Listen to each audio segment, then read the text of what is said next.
Hello students, welcome to the lecture of DOS design of structure.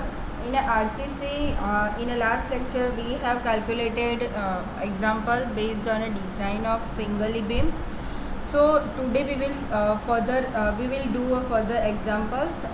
But this time हम लोग थोड़ा अलग example करेंगे. लास्ट टाइम हमने जो एग्जाम्पल किया था उसमें क्या किया था कि the width of the beam, the grade of the concrete and grade of the steel, मतलब कि section of the beam were given and moment of beam was given in the last example.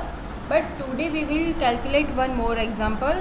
In this weight मतलब कि जो load लगता है उसके ऊपर W total load will given in this example, and based on that we will calculate the moment and we will calculate further example. जब भी bending moment calculate करनी होती है तो हमें क्या होता है, टोटल लोड दिया होता है जिसमें dead load and live load either अलग अलग भी हो सकता है, या फिर अगर टोटल लोड W दिया है तो वो दोनों का समेशन भी हो सकता है. इसके अंदर वन मोर थिंग आपको दी होगी, इफेक्टिव स्पान, जिसको हम लोग बोलेंगे LE, जो होता है centre to centre of support distance, मतलब कि दो वॉल के बीच का जो डिस्टेंस होता है उसको हम लोग LE बोलते हैं. उसके बाद हम लोग बेंडिंग मोमेंट फाइंड आउट करेंगे. अज्यूम करेंगे कि सेक्शन इज सिंपली सपोर्टेड है, और सिंपली सपोर्टेड बीम के अंदर अगर हमें मोमेंट फाइंड आउट करनी है तो उसका इक्वेशन क्या हो जाएगा, M = WL² डिवाइड बाय 8. सो ये इक्वेशन से हम लोग मोमेंट फाइंड आउट करेंगे.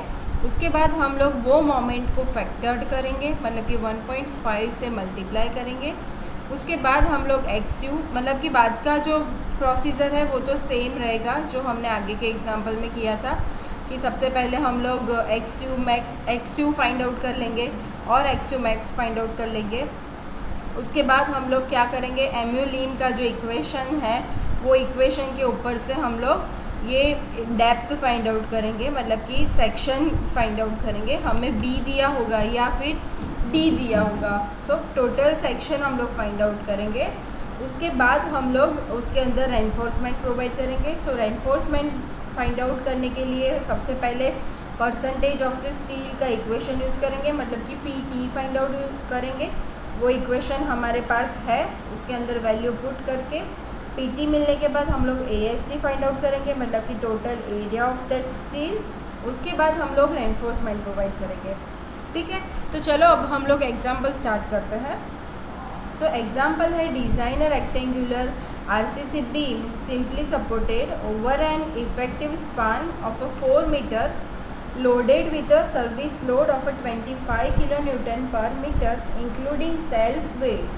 ठीक है, इसमें बोला है कि including self weight means total load दिया है और आपको यहाँ पे सर्विस लोड दिया है, इसलिए आपको क्या करना पड़ेगा, उसको सबसे पहले उसको फैक्टर करना पड़ेगा. इसमें बोला है कि use concrete grade M20 and steel grade Fe415.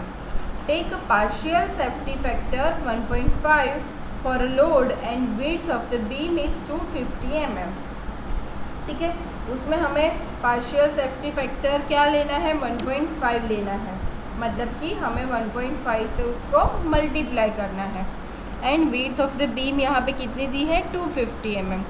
तो सबसे पहले हम लोग देखेंगे कि हमें फैक्टर्ड ये सर्विस लोड दिया है तो उसको हम सबसे पहले फैक्टर कन्वर्ट करेंगे. ठीक है, सो फैक्टर लोड करने के लिए हमें पार्शियल सेफ्टी फैक्टर से मल्टीप्लाई करना पड़ेगा, मतलब 25 × 1.5, मतलब ये जो लोड मिला आपको क्या मिला, फैक्टर्ड लोड मिला. तो ये लोड को यूज़ करके हम लोग MU फाइंड आउट करेंगे, मतलब कि मोमेंट ऑफ रेजिस्टेंस. तो MU फाइंड आउट करने के लिए इक्वेशन है MU = WL² बाय 8, जिसमें W हमने जो फाइंड आउट किया वो, L मतलब कि यहाँ पे लेंथ दी है 4 मीटर एंड 8. उसके ये एग्जाम्पल से हमें क्या मिला, MU मिल गया. ठीक है, अब हम लोग क्या करेंगे, अज्यूम करेंगे कि हम लोग ये बैलेंस सेक्शन डिज़ाइन कर रहे हैं. ठीक है, और हमें Fy क्या दिया है, Fy 415 Nm² दिया है. सो Fy 415 के लिए MU का इक्वेशन क्या हो जाएगा, 0.138 FCK/BD².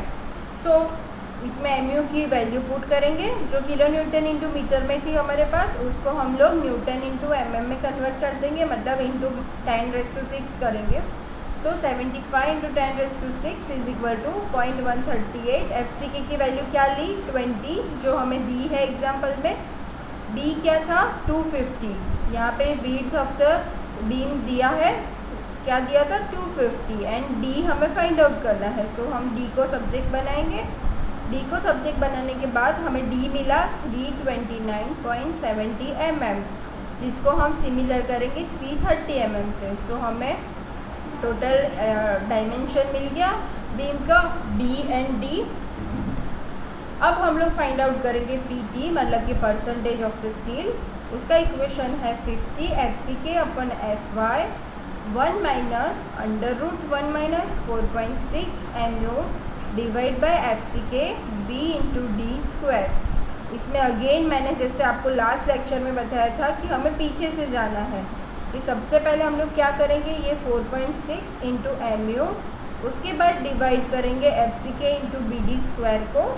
उसके बाद ये सारी वैल्यू जो मिली उसको 1 में से माइनस कर देंगे और वो जो वैल्यू मिली उसका रूट निकाल देंगे।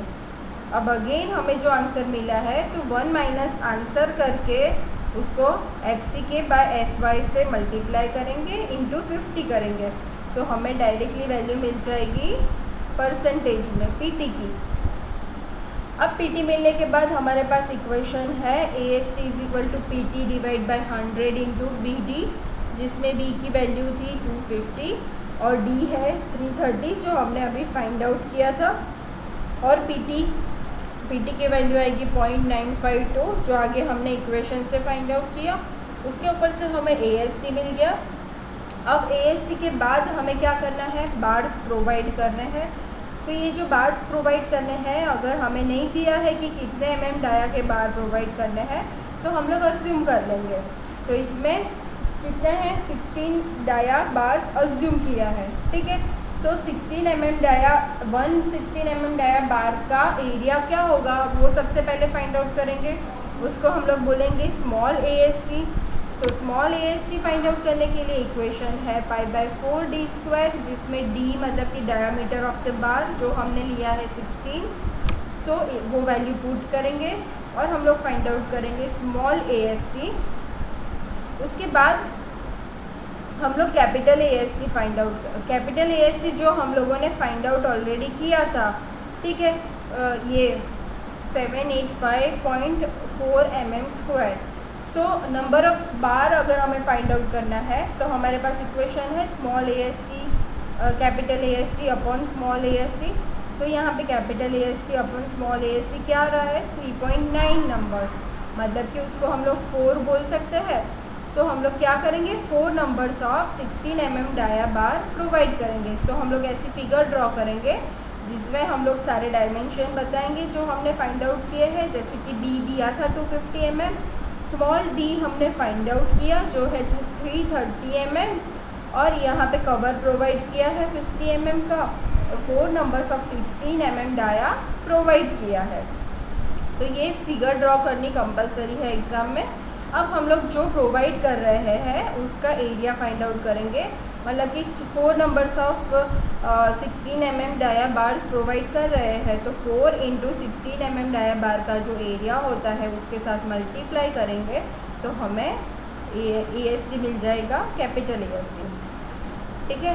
तो हम लोग सिमिलर एग्जाम्पल काउंट करेंगे और ऐसे ही सिमिलर एग्जाम्पल मैं आपको करने के लिए दूंगी।